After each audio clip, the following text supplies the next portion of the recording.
বাংলাদেশের সীমান্তে আবারও উত্তেজনা।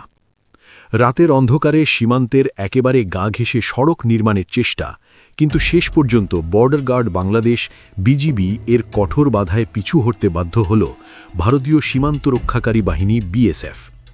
কুড়িগ্রামের ফুলবাড়ী উপজেলার খালিসা কোঠাল সীমান্তে ঘটে যাওয়া এই ঘটনা নতুন করে আলোচনায় এনেছে সীমান্ত নিরাপত্তা ও সার্বভৌমত্বের প্রশ্ন।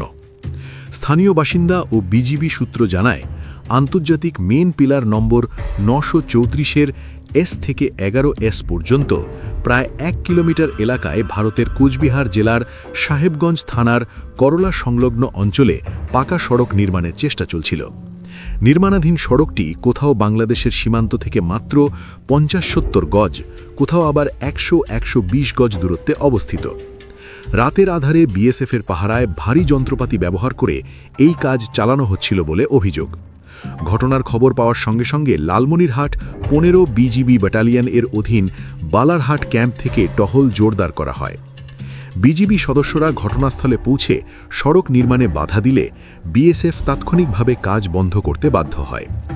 ঘটনার পরদিন বৃহস্পতিবার দুপুরে খালিসা কোঠাল সীমান্তে বিজিবি ও বিএসএফের মধ্যে একটি পতাকা বৈঠক অনুষ্ঠিত হয়। খালিসা কোঠালের এই ঘটনা নতুন নয়, এমনটাই বলছেন সীমান্ত এলাকার বাসিন্দারা। তাদের অভিযোগ, বিএসএফ প্রায়ই আন্তর্জাতিক আইন ও সীমান্ত চুক্তি উপেক্ষা করে বাংলাদেশ সীমান্তের খুব কাছাকাছি বিভিন্ন তৎপরতা চালায়। অভিযোগের মধ্যে রয়েছে অনুমতি ছাড়া নির্মাণ কাজ, সীমান্ত লঙ্ঘন, নিরস্ত্র বেসামরিক নাগরিকদের সঙ্গে অসদাচরণ। মানবাধিকার সংস্থার তথ্য অনুযায়ী গত 1 দশকে বাংলাদেশ ভারত সীমান্তে শতাধিক বাংলাদেশি নাগরিক গুলিবিদ্ধ হয়ে নিহত হয়েছেন, যার বড় অংশের দায় বিএসএফের ওপর পড়ে বলে অভিযোগ রয়েছে। বিজিবি নিয়মিতভাবে এসব ঘটনায় প্রতিবাদ জানিয়ে পতাকা বৈঠক ও কূটনৈতিক যোগাযোগ চালিয়ে যাচ্ছে। তবে অভিযোগ রয়েছে, বিএসএফের আগ্রাসী আচরণ এখনও পুরোপুরি বন্ধ হয়নি। খালিসা কোঠালের সাম্প্রতিক ঘটনা আবারও প্রমাণ করেছে, বিজিবির দ্রুত ও কঠোর অবস্থান না থাকলে সীমান্তের সার্বভৌমত্ব রক্ষা করা আরও কঠিন হয়ে পড়ত।